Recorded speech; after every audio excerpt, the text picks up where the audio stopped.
peace and blessings, beloved. This is your favorite spiritual auntie, Reverend Empress Chakra Wanda. How are you today? So I have something that I wanted to point out to you all or share with you all. I have been, it's been a few weeks now that I'm practicing like a mental detox. Basically, I'm not listening to anything, taking in or reading or listening to anything that does not contribute to clearing my subconscious mind or contribute to adding value from the information or the transmission that's out there, whether it's on TV, radio, whatever. So I'm in this silent, really silent place all the time, except for when I go into the salon and turn the TV on for my clients. I try to play something relaxing. But the reason why I'm doing a mental detox, I mean, I'm posting this to social media, yeah, but I'm not on there scrolling and looking at other people's stuff. I'm doing some work. I'm doing some work on the part of me that's been running things that we all have. I got a chart. So basically, the mind. You see at the top, you have a conscious awareness, and you have your subconscious awareness. Over here in the conscious awareness, that's operating only 20% of the time when it comes to your overall mind. Where's the other 80%? Right here. In the state of unawareness. It's on autopilot. I kicked my finger. It's on autopilot. 80% of your mind is on autopilot. And it's from memory stored. It stores memory, controls systems, stores programs. Programs? What you talking about, Chakra? Look, here's the deal. My goodness. I'm going to try to read this bottom part for you. The subconscious mind manifests 90% of your thoughts and behavior. The subconscious mind. What's in you, your thoughts, your habits, how, what was impressed upon you. Do you know, when you were a child? Do you know from the year of birth, from 0 to 7, that is the most important time where beliefs are fashioned? I'm going somewhere with this. Every conscious thought gives rise to an emotion, which is subsequently imprinted into the subconscious. The intensity of the felt emotion correlates with the depth of the impression on the subconscious. Hence, what does it say there? Hence, events are often vividly recalled. I can't see what that other word is. Repetitive conscious actions accompanied by strong emotions establish programs within the subconscious, ultimately shaping about 90% of your behavior and what is outpicturing in your life, period. So look, I want to talk to those. I'm going to talk to just one person. You have spiritually awakened. There's no destination to that. You just know there's got to be more to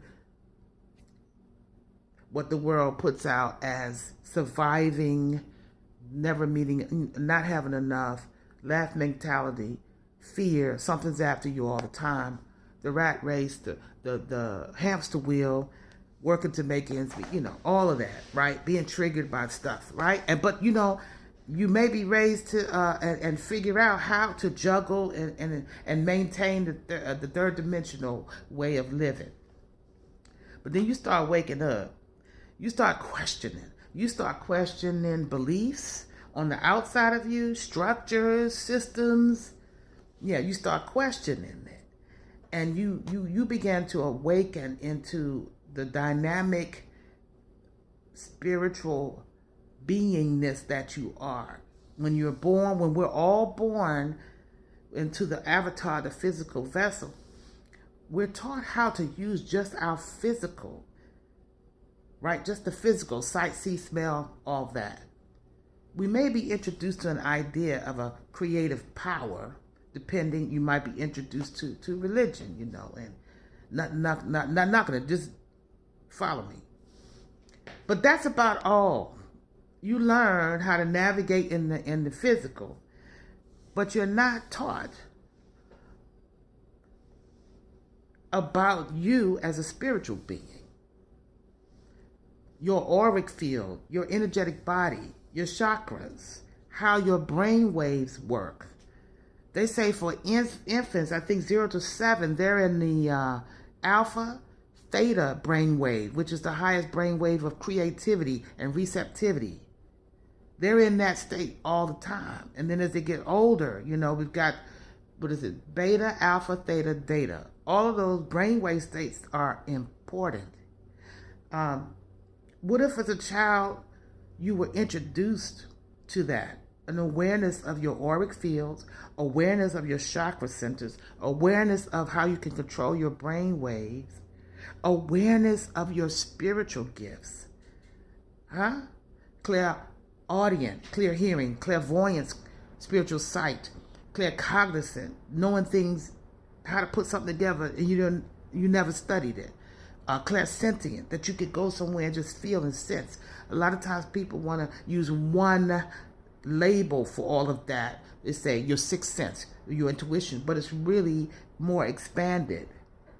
And there's a way to find out. We all have those spiritual aspects, but it may be a couple of them that are stronger in you than it is for someone else. There's so much about your actual makeup than just the physical mind and the physical body and the mental mind. It is understanding you as a divine spiritual being. What was happening when the planets were lined up on your birthday, understanding the different astrologies. There are several different astrologies. Most people are used to the Western astrology. But even in that, there are self-awareness systems that have been channeled to people who prophesy, people who have sight in other dimensions, know how to walk on this plane, but also walk in the spirit as well. And I'm one of them. I am Reverend Empress Chakra Wanda, and I love doing the work. I am doing a mental detox because I have been presented with a crossroads in my life, a career that I've run for the last 9 years, and then there's been this major shift, a reduction in the business. So I'm looking at, the triggers that have come up, and I'm paying attention because I am more aware now. So I'm doing the work necessary to go into 80% of my mind and see the programming and clear the programming. So it requires being disconnected traditionally from the world. I'm going to have a workshop if you're local in Charlotte, North Carolina, and I'm thinking about doing it virtually as well. It's called Life Visioning for 2024, helping you identify and clear limited beliefs. It's a reset into peace for you. So I'm doing sound healing. I'm doing a guided visioning to dig deep. And we're doing some art therapy to help with that subconscious work as well. So that's coming up January 28th. If you're interested, hit me up. If you're local Charlotte, only 14 people. But depending on the request, I'll activate doing a Zoom, a virtual class. Yeah, it's time to do the work. That 80% is operating in you right now. It's time to go in the basement and see where you need to unplug some things, reprogram and rescript. Peace and blessings.